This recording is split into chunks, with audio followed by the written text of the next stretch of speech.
I've done a total of 3 combat tours. I deployed to Afghanistan in 2004 to 2005. I've been in Iraq 2006 through 2007, and I was in Iraq 2009, 2010. On November the 7th, 2006, we responded to a troops in contact call. It was really kind of a nowhere place on the map, and a place you certainly wouldn't expect anything to happen. So it was kind of a joke. At the beginning, it was, yeah, we're going to get our cabs today. Yeah, that kind of stuff. When the first set of aircraft came back, they gave us an update brief on the situation, because they had just put a bunch of fresh guys on the ground. And then they said, it's a hot LZ. You're going into a hot LZ. We got a call that there was 2 guys down that hit in the LZ. And our mission was changing to Kazovac, and we needed to get these guys out of there. And they specifically called up one KIA and one WIA, and that's a radio call that I myself will never forget. We got one KIA and one WIA in the LZ. Enterprise 6 is requesting a Kazovac. Over.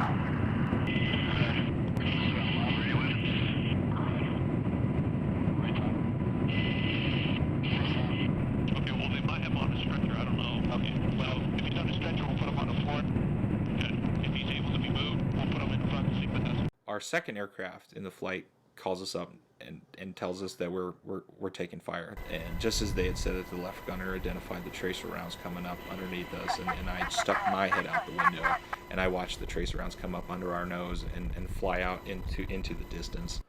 So we loaded up these casualties and flew back to Kirkuk. The one guy didn't have a chance. He had gotten shot in the face and was DOA.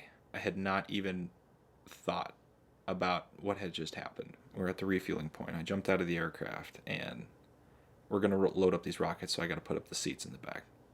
And it hit me when I knelt down, and I felt that it was wet in the back.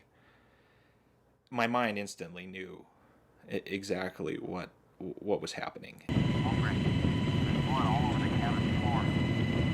All those emotions, all those feelings that happened came flooding back at that exact precise moment, and it hit me like a ton of bricks. I start to remember again about the time where I have a jerry can in my hand, and I'm washing as much of this blood and guts out of the back of the aircraft as I can, and it's distinctly remembering seeing the faces of the people who were loading up the rockets, and the look, the sheer shock that was in their face that this was happening. And so we launched back out again, just like that, no thought to it. When I came back in 2007,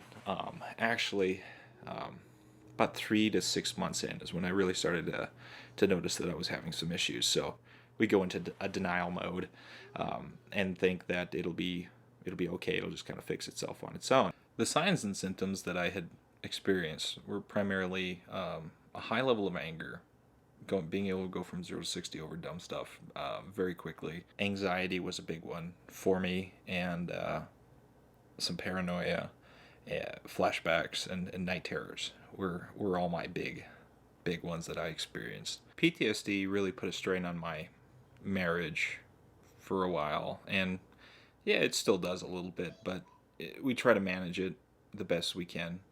The procedures that I really found helpful were cognitive behavior training, and that was one of the things that I liked the most about it. You didn't have to talk about how you felt. When you felt a certain way, there was techniques that you could fall back on to fix it, to de-escalate the situation. Not perfect, but with practice you can get really good results out of it.